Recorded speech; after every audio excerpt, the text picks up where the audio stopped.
Welcome student. Now we today discuss about average outgoing quality. As you see in the previous lecture, the average outgoing quality is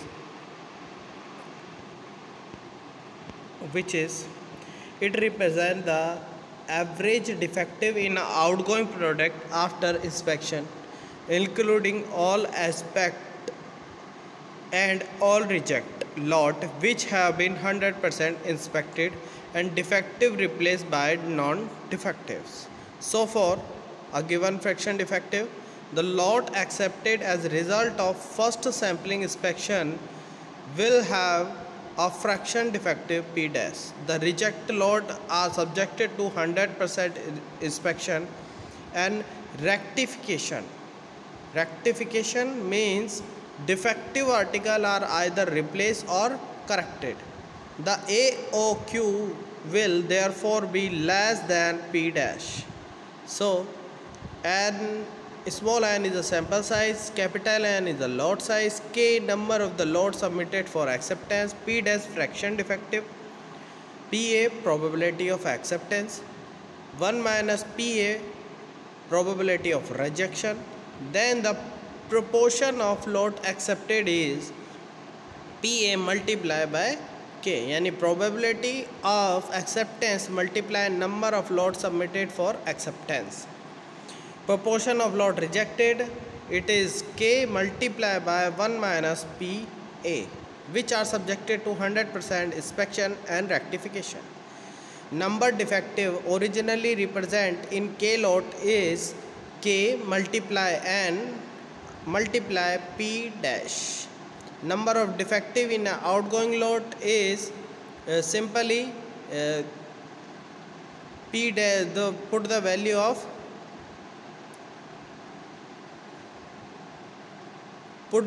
of for defective pieces is PA multiply P dash multiply PA multiply K bracket capital N minus small n.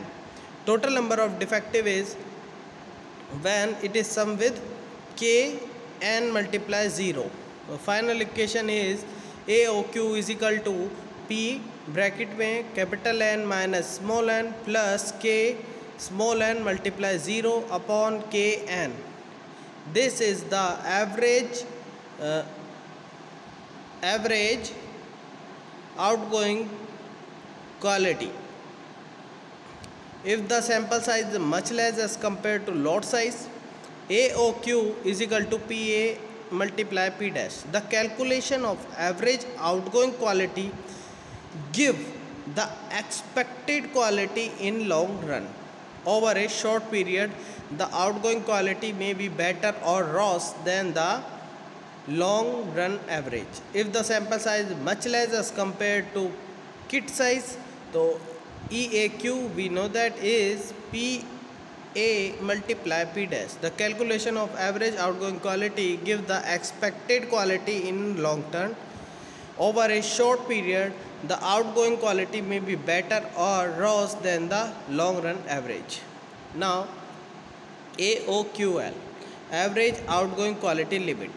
Thus at either extreme, incoming quality very good or very bad, the outgoing quality will tend to be very good.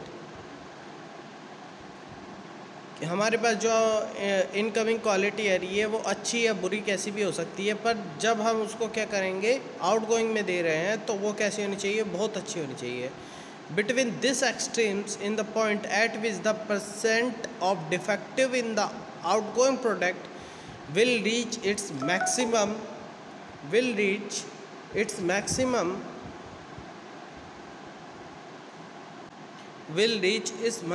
this point is known as average outgoing quality limit.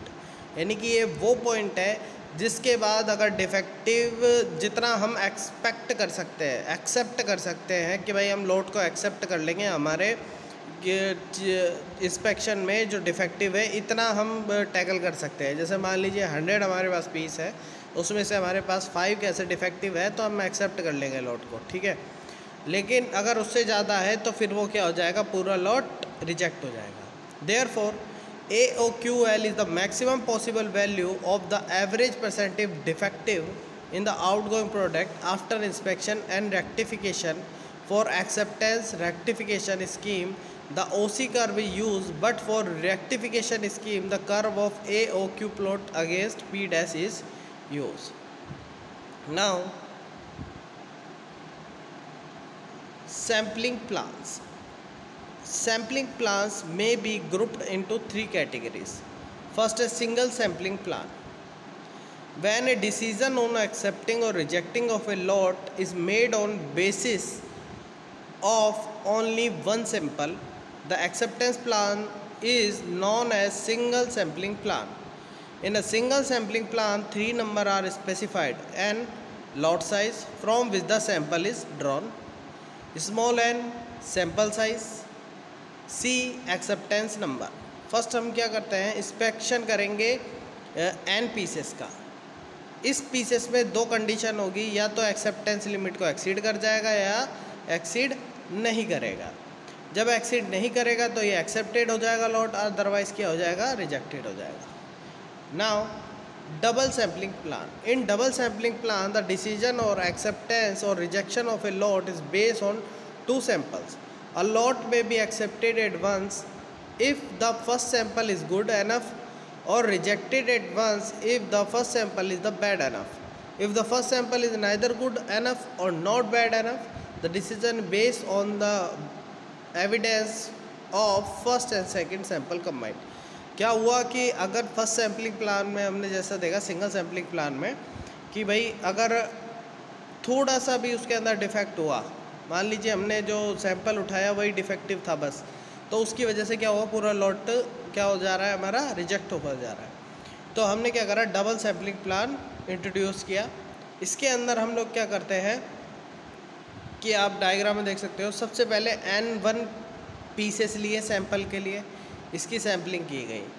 इसकी sampling करने के बाद क्या होता है हमारे पास कि दो कंडीशन आएगी, या तो वो एक्सीड कर जाएगा C1 को, ठीक है, या नहीं एक्सीड करेगा C1 को, या C2 को एक्सीड कर जाएगा.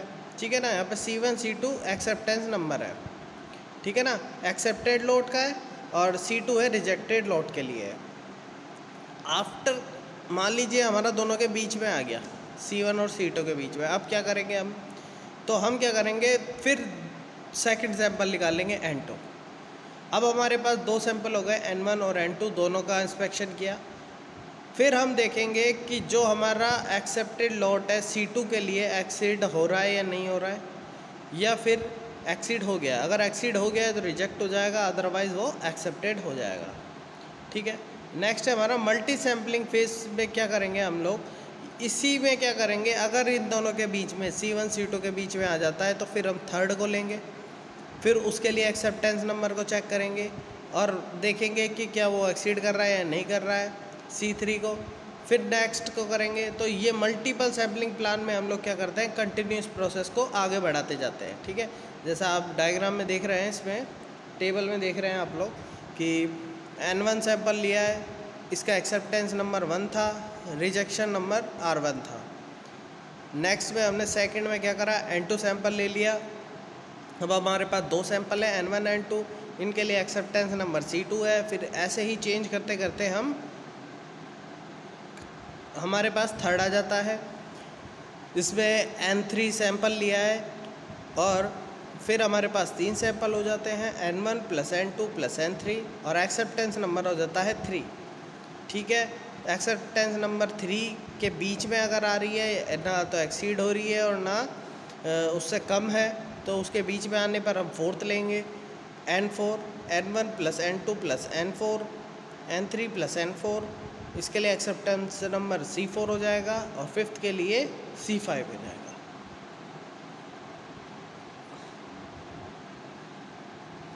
तो कुछ इस तरीके से हमारा ये सैम्पलिंग,